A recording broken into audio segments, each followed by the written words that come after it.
नमस्कार, मैं विशाखा ठाकुर। स्वागत है आप सभी का 3.2 टीवी में।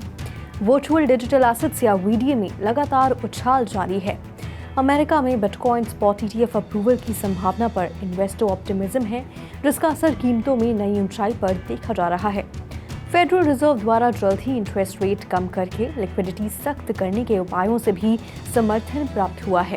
बीटीसी मार्केट कैपिटलाइजेशन के हिसाब से सबसे बड़ी क्रिप्टो करेंसी $44,000 के स्तर से ऊपर पहुंच गई। दुनिया की सबसे बड़ी और सबसे पुरानी क्रिप्टो करेंसी वर्तमान में 5.3% ऊपर $44,117 पर ट्रेड कर रही है। ETH भी $2,300 के स्तर को पार कर गया। मार्केट कैपिटलाइजेशन के हिसाब से दूसरी सबसे बड़ी क्रिप्टो करेंसी वर्तमान में 2.5% अधिक $2,308 पर ट्रेड कर रही है।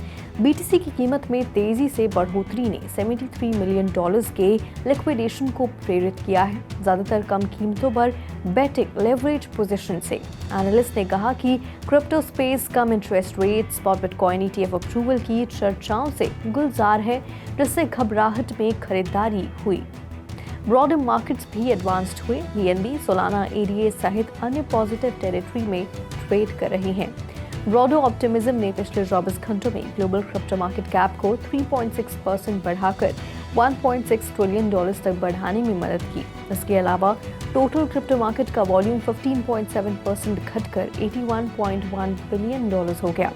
DeFi में टोटल वॉल्यूम वर्तमान में $8.5 बिलियन है और सभी स्टेबल कॉइन्स का वॉल्यूम $72 बिलियन है, जो टोटल क्रिप्टो मार्केट के 24 घंटे की वॉल्यूम का क्रमशः 10.4% और 88.8% का प्रतिनिधित्व करता है। बिटकॉइन का डोमिनेंस वर्तमान में 53.7% है, जो दिन के मुकाबले 0.79% अधिक है। IC15 इंडेक्स टॉप 100 टोकन का बैरोमीटर 3.9% बढ़कर 54,292 हो गया। इस बीच एसेट मैनेजर ब्लैक रॉक और क्रिप्टो इन्वेस्टमेंट फर्म बिटवाइज दोनों ने सोमवार को सिक्योरिटीज एंड एक्सचेंज कमीशन के साथ अमेंडेड S1 फॉर्म दाखिल किए, जो पहले की बातचीत में रेगुलेटर द्वारा उठाए गए प्रश्नों का जवाब दे रहे थे। SEC 5 जनवरी से 10 जनवरी के बीच एक या अधिक स्पॉट बिटकॉइन ETF को मंजूरी देने या ना देने पर अपने फैसले की घोषणा करेगा, जो अगली और फाइनल डेडलाइन है। ब्लूमबर्ग एनालिस्ट का अनुमान है कि 90% संभावना है कि ये परिदृश्य वास्तव में घटित होगा। सिंगापुर के मॉनेटरी अथॉरिटी ने digital payment token service providers के गवर्नेंस और ऑपरेशनल स्टैंडर्ड में सुधार के लिए एक नया रेगुलेटरी फ्रेमवर्क पेश किया है। फ्रेमवर्क का उद्देश्य रिटेल इन्वेस्टर्स को क्रिप्टो करेंसी इन्वेस्टमेंट में एंगेज होने से पहले रिस्क अवेयरनेस असेसमेंट पूरा करने की आवश्यकता के द्वारा उनकी रक्षा करना है। MASDPTSPs को रिटेल इन्वेस्टर्स को आकर्षित करने के लिए प्रोत्साहन देने से भी रोकता है, जो हाई रिस्क फाइनेंशियल एक्टिविटीज के खिलाफ पब्लिक इंटरेस्ट की रक्षा के लिए एक सक्रिय दृष्टिकोण है। इसके साथ साथ MAS का नियम है कि DPTSPs रिटेल ट्रेडर्स को डेट फाइनेंस या लेवरेज ट्रांजैक्शन की पेशकश नहीं कर सकते हैं, जिससे हाई रिस्क ट्रेडिंग स्ट्रैटेजी से जुड़े जोखिम कम होते हैं। नया फ्रेमवर्क क्रिप्टो फर्मों के बीच ऑपरेशनल इंटेग्रिटी के महत्व पर भी जोर देता है, जिससे कंपनियों को हितों के टकराव को रोकने और ट्रांसपेरेंट ऑपरेशन सुनिश्चित करने के लिए मार्केट मेकिंग और ब्रोकरेज सर्विसेज के बीच अंतर करने की आवश्यकता होती है। कैपकॉम रेजिडेंट ईविल फ्रेंचाइज के पीछे का डेवलपर 8 दिसंबर 2023 को रेजिडेंट ईविल 4 रीमेक के लिए एक नया अपडेट जारी करने के लिए तैयार है। ये अपडेट विशेष रूप से प्लेस्टेशन VR2 हेडसेट से लैस PlayStation 5 ओनर्स के लिए हाईली इमर्सिव वर्चुअल रियलिटी अनुभव प्रदान करेगा। ये क्लासिक ज़ॉम्बी सर्वाइवल कैंपेन को टेरिफाइंग रियलिज्म के लिए एक नए लेवल में बदल देगा। प्लेयर्स रेजिडेंट ईविल 4 की रोमांचकारी दुनिया में खुद को डुबोने में सक्षम होंगे, जैसा कि पहले कभी नहीं हुआ था। फुली VR रेंडर्ड एनवायरनमेंट में इसके नाइटमेरिश लैंडस्केप के माध्यम से नेविगेट करते हुए PSVR2 की सेंस टेक्नोलॉजी एक अभूतपूर्व स्तर का इमर्जन प्रदान करेगी, जिससे ऐसा महसूस होगा जैसे प्लेयर्स वास्तव में रेजिडेंट ईविल 4 की हॉरर्स को जी रहे हैं। अपडेट PSVR2 के 4K HDR डिस्प्लेस को भी सपोर्ट करेगा, जो एक अनपैरेलल्ड विजुअल एक्सपीरियंस प्रदान करता है, जो वर्चुअल रियलिटी गेमिंग की बाउंड्रीज को आगे भी बढ़ाता है। बढ़ती एसेट वैल्यू और इन्वेस्टर इंटरेस्ट के कारण डीफाई प्रोटोकॉल 6 महीनों में पहली बार $50 बिलियन के कैपिटल माइलस्टोन तक पहुंच गया है। ईथर और सोलाना बेस प्रोजेक्ट ने लाभ अर्जित किया है। मार्च तक विड्रॉल रिस्ट्रिक्शन के बावजूद ब्लास्ट ने $700 मिलियन से अधिक डिपॉजिट्स आकर्षित किए हैं। इथेरियम यानी कि ETH 13 अक्टूबर से 42% बढ़ गया है, जो ओवरऑल डीफाई मार्केट से 41% बेहतर प्रदर्शन कर रहा है। डीफाई यील्ड में अक्सर डॉलर जैसी फिएट करेंसी द्वारा समर्थित स्टेबल कॉइन शामिल होते हैं। डीफाई सेक्टर की वृद्धि आंशिक रूप से इथेरियम के प्रूफ ऑफ स्टेक ब्लॉकचेन में बदलाव के कारण है, जो लिक्विड स्टेकिंग को बढ़ावा देती है। लीडो और रॉकेट पूल क्रमश 3.7% और 3.92% की एनुअल यील्ड की पेशकश करते हुए मार्केट पर हावी हैं। सोलाना नेटवर्क प्रोटोकॉल ने TVL में महत्वपूर्ण उछाल देखा है, जिससे इंस्टीट्यूशनल इंटरेस्ट आकर्षित हुआ है। सोलाना के लिक्विड स्टेकिंग प्रोटोकॉल जिटो में अक्टूबर के मध्य से $327 मिलियन का इनफ्लो भी देखा गया है। स्टैंडर्ड चार्टर्ड बैंक द्वारा समर्थित ज़ोडिया कस्टडी ने क्रिप्टो करेंसी के लिए ग्लोबल सब कस्टडी सर्विसेज को बेहतर बनाने के लिए मेटा को नेटवर्क की क्रिप्टो स्टोरेज सर्विसेज को एकीकृत किया है। इस कदम का उद्देश्य ट्रेडिशनल फाइनेंस मॉडल के समान क्रिप्टो कस्टडी और सेटलमेंट प्रोसेसेस को रीडिफाइन करना है। इंटीग्रेशन मेटाको को क्लाइंट फंड को सुरक्षित रूप से स्टोर करने और एफिशिएंट फंड मैनेजमेंट की सुविधा प्रदान करने में सक्षम बनाता है। CEO जूलियन सॉयर ने क्रिप्टो कस्टडी को तीसरी पीढ़ी में विकसित करने पर जोर दिया है, जिसमें कई कस्टोडियन आपस में जुड़े हुए हैं। ये विस्तार हांगकांग में ज़ोडिया के विस्तार के अनुरूप है। क्रिप्टो करेंसी ETH और BTC 2023 की नई ऊंचाई पर पहुंच गए हैं। ETH $2,250 से ऊपर ट्रेड कर रहा है और BTC 19 महीनों में पहली बार $41,500 से अधिक हो गया है। मार्केट 2 दिसंबर को नए साल के उच्चतम स्तर पर पहुंच गया और 3 दिसंबर को तेज हो गया। BTC अप्रैल 2022 के बाद से अपने उच्चतम स्तर पर ट्रेड कर रहा है, जबकि ETH ने मई 2022 के बाद से प्राइस स्ट्रक्चर को पुनः प्राप्त नहीं किया गया।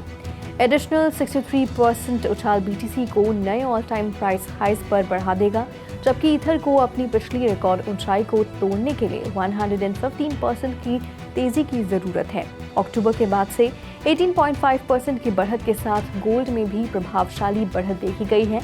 एनालिस्ट ने मार्केट एक्शन का श्रेय इस उम्मीद को दिया है कि US फेडरल रिजर्व की इंटरेस्ट हाइक की वेव खत्म हो गई है।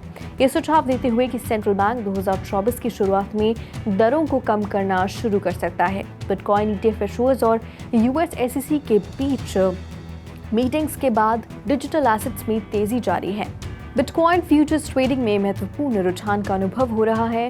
डेरिबिट एंड शिकागो मर्केंटाइल एक्सचेंज ने क्रमश $740 मिलियन और $740 मिलियन की वार्षिक ऊंचाई दर्ज की है। ये बिटकॉइन में बढ़ती मार्केट पार्टिसिपेशन और संभावित इंस्टीट्यूशनल इंटरेस्ट का संकेत देता है।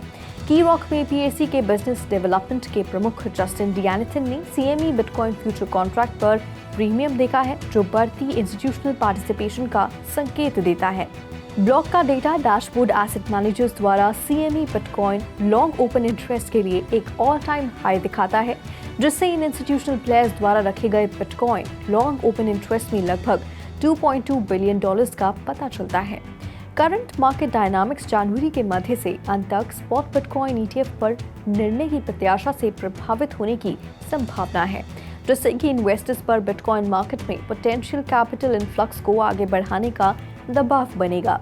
हालांकि डियानिथन ने क्रिप्टो मार्केट की अप्रत्याशितता के बारे में चेतावनी दी है, ये सुझाव देते हुए कि जब बिटकॉइन पर एक बड़ा बहुमत लंबा होता है तो महत्वपूर्ण खिलाड़ी कीमतें कम कर सकते हैं, संभावित रूप से लेवरेज लॉन्ग लिक्विडेशन को ट्रिगर भी कर सकते हैं। फ्रांस के तीसरे सबसे बड़े बैंक सोसाइटी जेनरल ने इथेरियम ब्लॉकचेन पर रजिस्टर्ड अपना पहला डिजिटल ग्रीन बैंड जारी किया है। 10 बिलियन यूरो का बैंड है, जिसका मूल्य 10 मिलियन यूरो है और एनवायरमेंटल सस्टेनेबिलिटी और टेक्नोलॉजिकल एडवांसमेंट के प्रति बैंक की प्रतिबद्धता को दर्शाता है। प्रोसीड्स का उपयोग सस्टेनेबल इन्वेस्टमेंट की दिशा में बढ़ते रुझान के अनुरूप एलिजिबल ग्रीन एक्टिविटी प्रोजेक्ट को फाइनेंस करने के लिए किया जाएगा।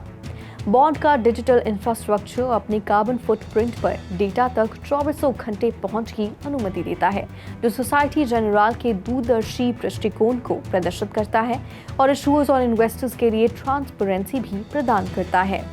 लैटिन अमेरिका के सबसे बड़े प्राइवेट सेक्टर लेंडर इटाओ यूनिबैंको ने अपने इन्वेस्टमेंट प्लेटफॉर्म पर एक क्रिप्टो ट्रेडिंग सर्विस शुरू की है। सर्विस शुरू में कस्टमर्स को बिटकॉइन और इथेरियम का ट्रेड करने की अनुमति देगा, लेकिन बैंक जल्द ही अन्य विकल्प जोड़ने की योजना बना रहा है।